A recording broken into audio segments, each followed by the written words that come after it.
오늘은 본문의 말씀을 통하여 심히 창대하리라라는 주제로 말씀을 나누고자 합니다. 여러분, 온 인류를 향한 하나님의 뜻이 있다면 그것이 무엇일까요? 그것은 바로 많은 사람들이 복된 삶을 살아가는 것입니다. 그래서 창세기 1장 27절과 8절에 이렇게 말씀합니다.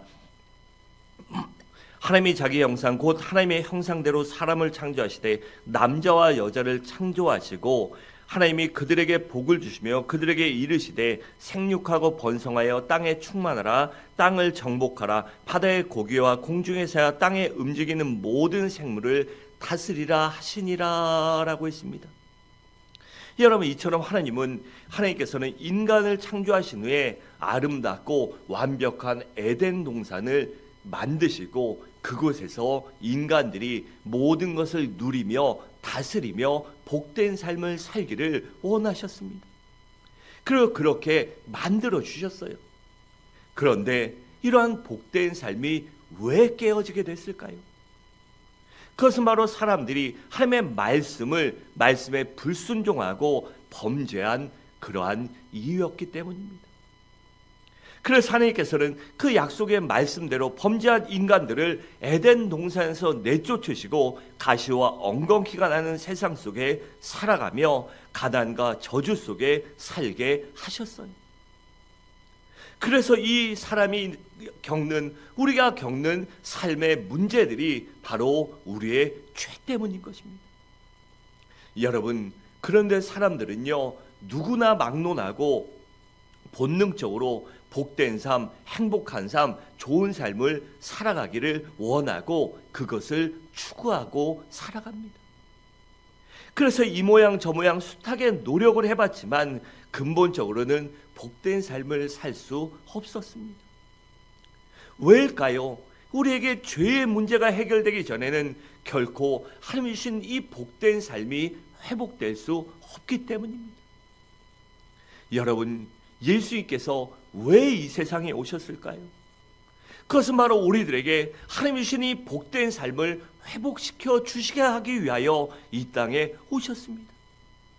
예수님께서는 우리에게 하나님과의 그 복된 삶을 회복하고 다시 한번 그러한 삶을 살아갈 수 있는 기회를 주시기 위하여 이 땅에 오시고 십자가에 죽으시고 사흘 만에 부활하신 것입니다. 그래서 요한복음 10장 10절은 우리 주님이 오신 목적을 이렇게 말씀합니다. 도둑이 오는 것은 도둑질하고 죽이고 멸망시켜는 것뿐이요 내가 온 것은 양으로 생명을 얻게 하고 더 풍성히 얻게 하려는 것이라고 했습니다. 여러분, 사람들은요 동서고금 시대를 막론하고 남녀노소를 막론하고 어느 누구나요 모두 다 복을 좋아합니다. 그 복이라는 것의 이름이 문명과 사회와 나라에 따라서 또 연령대에 따라서 추구하는 것들은 다르지만 모두 다 복을 좋아해요. 그렇기 때문에 이 복을 좋아한다고 해서 그것을 그냥 마냥 기복주의다, 기복신앙이다 그렇게 몰아붙여서는 안 돼요. 왜일까요? 그것은 인간의 본능 중 하나이기 때문입니다. 여러분, 사람 중에 행복한 삶을 살고 싶지 않은 사람이 어디 있습니까? 지금보다 더 나은 삶, 좋은 것을 갖고 싶고 누리고 싶고 나누고 싶지 않은 사람이 어디 있습니까? 나보다 내 자녀가 더 잘 되는 그 복을 받기 원하지 않는 사람이 어디 있습니까? 그렇기 때문에 그것을 원한다고 그냥 막연하게 복을 바란다, 복만 그런다, 기복주의 신앙이다 요즘 말하는 것처럼 그렇게 너무 몰아붙이고 그렇게 해서는 안 된다는 것입니다. 여러분, 성경을 보면 우리가 원하는 이 복된 삶을 여러 가지로 설명하고 있습니다. 그 대표적인 단어가 바로 형통입니다. 그렇다면 형통이란 무엇일까요? 여기에는 히브리어로 몇 가지 단어들이 있는데 가령 투부, 쉐롱, 차라우, 샤킬, 쉐라흐 이런 단어 등이 있고 그 뜻도 복, 행복, 평안, 평강, 이 통과하다, 잘되다, 번성하다, 성공하다 이런 아름답다, 견고하다, 안전하다 이런 여러 가지 뜻을 갖고 있습니다. 사람에 따라, 환경에 따라, 지금 상황에 따라 그들이 원하는 복이 틀리기 때문입니다.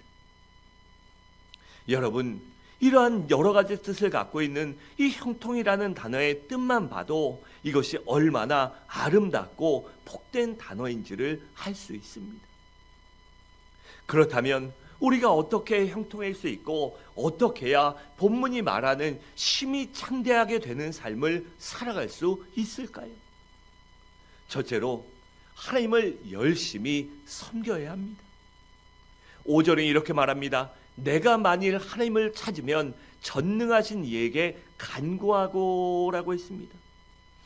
그러니까 전능하신 하나님을 찾으며 간구하라는, 찾으라는 것이며 간구하라는 하나님을 열심히 섬기라는 것입니다. 그렇다면 왜 하나님을 열심히 찾고 열심히 섬겨야 할까요? 그것은 바로 우리 하나님만이 인간의 생사옥과 흥망성쇠를 주장하는 분이시기 때문입니다. 그래서 사무엘상 2장 6절과 7절은 이렇게 말씀합니다. 여호와는 죽이기도 하시고 살리기도 하시며 서울에 내리기도 하시고 거기에서 올리기도 하시는도다. 여호와는 가난하게도 하시고 부하게도 하시며 낮추기도 하시고 높이기도 하시는도다 라고 했습니다. 또 예레미야 17장 7절과 8절은 이렇게 말합니다. 물은 여호와를 의지하며 여호와를 의뢰하는 그 사람은 복을 받을 것이라. 그는 물가에 심어진 나무가 그 뿌리를 강변에 뻗치고 더위가 올라올지라도 두려워하지 아니하며 그 잎이 청청하며 가뭄에도 걱정이 없고 결실이 그치지 아니함 같으리라 라고 했습니다. 또 마태복음 6장 33절에 보면 그러니 너희는 먼저 그의 나라와 그의 의를 구하라. 그리하면 이 모든 것들을 너희에게 더하시리라 라고 했습니다.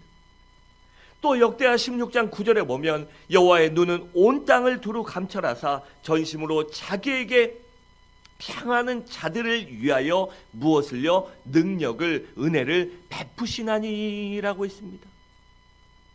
여러분, 그렇다면 어떻게 하는 것이 하나님을 열심히 섬기는 것일까요? 그것은 먼저는 하나님께 열심히 예배드리는 것입니다. 6절 상반절에 이렇게 말합니다. 내가 만일 하나님을 찾으며 라고 했어요. 여기 하나님을 찾는다는 것은 무엇을 말할까요? 바로 하나님께 열심히 예배드리라는 것입니다. 그래서 요한복음 4장 23절과 4절은 이렇게 말씀합니다. 아버지께 참되게 예배하는 자들은 영과 진리로 예배할 때가 오나니 곧 이때라. 아버지께서는 자기에게 이렇게 예배하는 자들을 찾으시느니라. 하나님은 영이시니 예배하는 자가 영과 진리로 예배할지어다 라고 했습니다. 여러분, 그렇다면 왜 하나님께서 신령과 진정으로 예배드리는 자를 찾으실까요? 그것은 바로 그 예배만이 하나님이 받으시는 예배이며 그렇게 예배드리는 사람에게 바로 하나님의 형통과 창대함을 내려주시기 위해서입니다. 여러분, 아브라함을 한번 보세요. 어느 날 하나님께서 그에게 나타나셔서 뭐라고 말씀하십니까? 100세에 낳은 아들 이삭을 나에게 번제로 바치라고 하십니다. 여러분, 이거 생각하면 어떻습니까?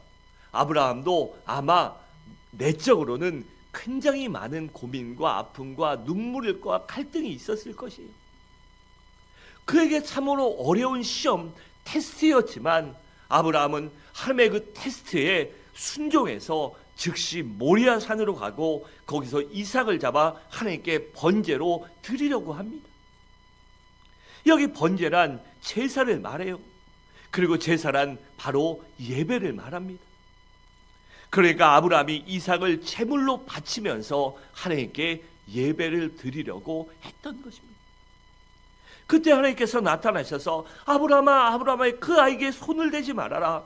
이제야 내가 하나님을 경외하는 것을 내가 알았다라고 말씀하십니다. 그러니까 진짜 하나님을 온전히 경외하는 자라면 온전히 헌신하는 제사를 하나님께 드려야 한다는 것입니다. 여러분, 아브라함이 그렇게 하나님 앞에 온전하게 제사를 드리고 신령과 진정으로 전심으로 하나님을 섬기며 예배드릴 때 하나님께서 그에게 뭐라고 말씀하십니까? 내가 내게 큰 복을 주고 내 씨로 번성하여 하늘의 별과 같고 바다의 모래 같게 하리니 내 씨가 그 대적의 문을 허들이라라고 그렇게 아브라함을 축복의 조상으로 만들어 주셨습니다. 그러니까 그가 하나님께 열심히 신령과 진정으로 최선을 다해 예배드렸을 때 그에게 창대함의 복, 형통의 복을 허락하여 주신 것입니다. 또 솔로몬을 보세요. 그가 하나님께 일천 번제를 전심으로 드렸더니 하나님께서 크게 감동하셔서 그에게 지혜도 주시고 부귀 영화도 허락하여 주셨습니다. 또 아사왕을 보세요. 그가 전심으로 하나님께 예배드렸더니 하나님께서 그에게 평안도 주셨고 형통함도 주셨습니다. 역대하 14장 7절에 이렇게 말합니다. 우리가 주를 찾았으므로 주께서 우리 사방에 평안을 주셨느니라 하고 이에 그들이 성읍을 형통하게 건축하였더라라고 있습니다. 여러분 또 우시야 왕을 한번 생각해 보십시오. 그가 하나님께 열심히 예배드렸더니 하나님께서 그에게 형통의 복을 내려주셨습니다. 그래서 그를 강성하게 만들어 주셨고 견고하게 세워주셨고 육축도 풍성하게 주셨습니다.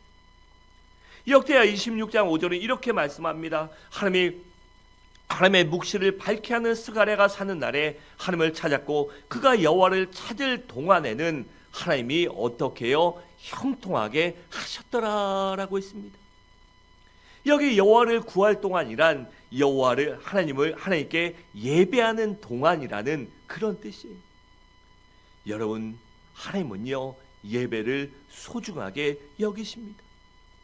그렇기 때문에 하나님께 신령과 진정으로 예배드리는 자를 반드시 형통케 하여 주십니다. 우리 모두 예배를 소중히 여기고 하나님께 신령과 진정으로 최선을 다해 예배드림으로 말미암아 하나님이 형통케 해주시는 창대케 되는 복을 누리시기 바랍니다. 또한 하나님께 열심히 기도하는 것입니다. 5절 하반절에 이렇게 말합니다. 전능하신 이에게 간구하고 라고 했습니다. 여기 전능하신 이에게란 바로 전능하신 하나님께 자비와 긍휼과 도우심을 요청하라는 것입니다. 그러면 어떻게 될까요? 하나님이 형통함을 주시겠다는 것입니다. 여러분, 욥을 한번 생각해 보세요. 그가 견딜 수 없는 시련과 역경 속에 있을 때 하나님께 그는 어떻게 합니까? 원망하거나 불평하거나 입으로도 마음으로도 범죄하지 않고 하나님께 눈물을 흘리며 회개의 기도를 드렸습니다. 간구함의 기도를 하나님 앞에 올렸어요.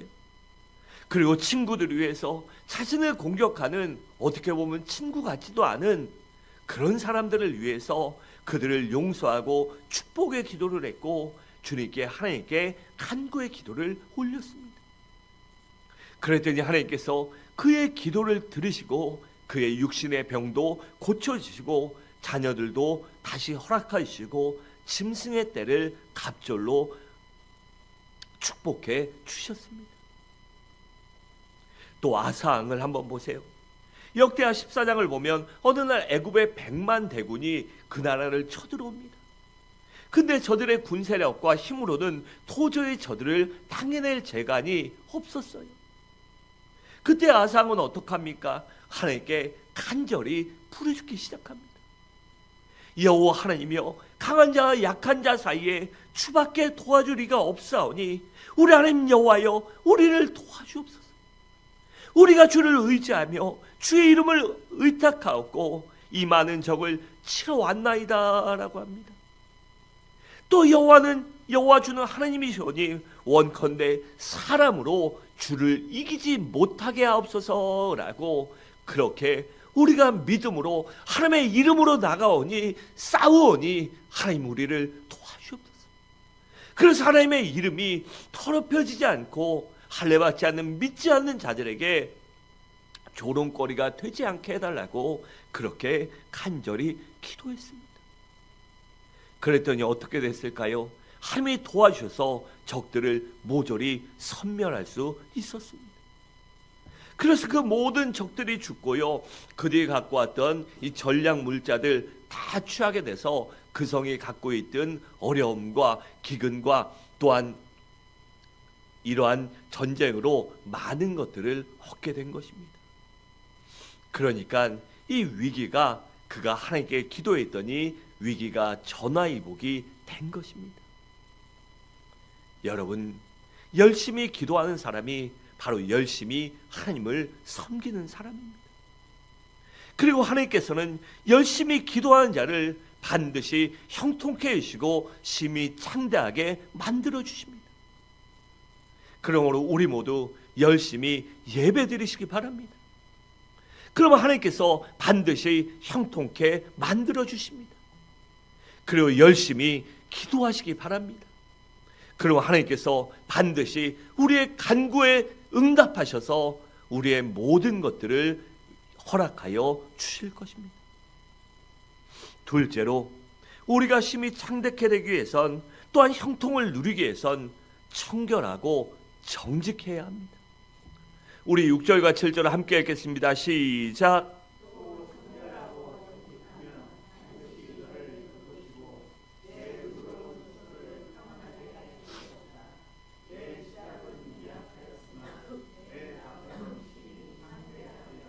아멘. 그러니까 이 말씀을 한마디로 요약하면 내가 형통하기 원한다면 청결하고 정직해야 한다는 것입니다. 여러분, 이런 말을 하면 세상적이고 세속적인 사고를 가진 사람들은 지금이 어떤 시대인데 세상 모르고 그런 철없는 소리를 합니까? 그런 말을 할 수도 있습니다. 여러분, 하지만 그렇지 않습니다. 어느 시대를 막론하고 진리는 반드시 통하는 법입니다. 어느 시대고 수단과 방법을 가리지 않고 성공하려는 사람들을 보면 우선은 성공하는 것처럼 보이지만, 또 잘 되고 좋은 것 같아 보이지만 결국엔 다 망해버리고 말았습니다. 반면에 청결하고 정직한 사람들을 보면 우선은 미약하고 힘들었습니다. 그들이 유혹 앞에서, 그 죄악 앞에서, 그 죄악과 유혹과 향락과 즐거움을 포기할 때 얻지 못하는 것들이 얼마나 많이 있습니까? 때로는 그것 때문에 버려야 할 것들이 많이 있지요. 여러분, 공무원들이 일만 똑바로 해보십시오. 뇌물 받지 않고, 아니면 거기에 자기들이 그 정보 가지고 투기하고, 자기들이 뭐하고, 남 등쳐먹고, 콜령 남용하고, 이 후진국병에 있는 그런 것들이 없어져 보십시오. 얼마나 나라가 깨끗하고 정직하겠습니까? 또 기업들이 그래 보십시오. 장사하는 사람들이 그래 보십시오. 그러면 당장은 이익이 없어요. 그래서 힘들 수도 있고 어려울 수도 있지만 그것 때문에요, 우리나라가 좋은 나라가 되는 것이고 내 자녀와 자손들이 아름답고 복되게 살아갈 수 있는 나라를 만들 수 있는 것입니다. 그걸 놓치면요, 그때는 힘들고 어려울 수도 있습니다. 하지만 시간이 지나면요, 시간이 흐른 후에는 더 좋아지고 아름다워지는 것입니다.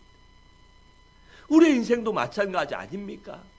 우리가 그렇게 정직하지 않고 청결하지 않고 뇌물 받고 더러운 짓 하면서 돈 벌고 성공해 보십시오. 누가 우리를 좋아하겠습니까? 다 뒤에서 욕하죠. 하지만 그런 상황에서도 우리가 믿음을 선택하고 하나님의 말씀을 선택하고 정직하고 청결하게 믿음으로 살면요, 반드시 시간이 흐른 후에는요, 사람들에게도 인정받습니다. 저 사람이면 믿을 수 있어, 저 사람이라면 맡길 수 있어. 여러분, 그런 소리 듣습니다. 그래서 반드시 진리가 승리하는 것입니다. 왜일까요? 이것이 하나님의 법칙이며 진리의 법칙이기 때문입니다. 여러분, 그렇다면 청결이란 무엇일까요? 이 청결이란 순수함을 말합니다. 오염되지 않고 깨끗하고 세상 때가 묻지 않은 것을 말해요. 여러분, 진정으로 성공하기 원한다면 청결할 줄 알아야 합니다. 그래서 우리의 인격이 청결하고 생각과 마음도 청결하고 언어와 삶 자체가 청결해야 합니다. 그리고 환경이 청결하고 우리의 재료들이 청결할 줄 알아야 합니다. 또한 정직이란 무엇일까요? 이 정직이란 진실함을 말합니다. 솔직함을 말하고 신실함을 말합니다. 그래서 우리가 정직하기 위해선 진실해야 되고 솔직해야 되고 신실해야 합니다. 그러면 우리가 어떤 면에서 정직해야 할까요? 먼저는 시간과 약속에 대해 정직해야 합니다. 또한 언어에 대해서도 정직해야 합니다. 또한 물질에 대해서도 정직해야 하고 양과 질에서도 정직해야 합니다. 여러분, 그래서 우리 성도들은요, 언제나 그 약속과 언어와 물질에 대해서 양과 질에서 정직해야 합니다. 그래서 시편 112편 4절은 이렇게 말씀합니다. 정직한 자들에게는 흑암 중에 빛이 일어나나니 그는 자비롭고 긍휼이 많으며 의로운 이로다라고 했고, 잠언 11장 6절에 보면 정직한 자의 공의는 자기를 건지려니와 라고 했습니다. 또 11절에 보면 성읍은 정직한 자의 축복으로 인하여 진흥하고 라고 했습니다. 여러분, 하나님의 말씀대로 청결하고 정직하게 살아보십시오. 반드시 형통하고 성공하게 되어 있습니다. 사랑하는 성도 여러분, 말씀을 마치도록 하겠습니다. 여러분들은 형통하고 심히 창대케 되길 원하십니까? 꼭 성공하고 싶고 한번 잘 살아보고 싶고 승리하고 싶으십니까? 그렇다면 하나님을 열심히 섬기시기 바랍니다. 하나님께 열심히 예배드리고 열심히 기도하시기 바랍니다. 또한 청결하고 정직하게 사시기 바랍니다. 그럼 반드시 하나님께서 함께 하시고 형통케 하시고 창대케 만들어 주십니다. 우리 모두 그러한 믿음의 삶을 살아감으로 말미암아 하나님의 약속의 말씀대로 심히 창대케 되는 하나님의 형통을 누리는 우리 모든 성도님들 되시기를 주님의 이름으로 간절히 축원합니다.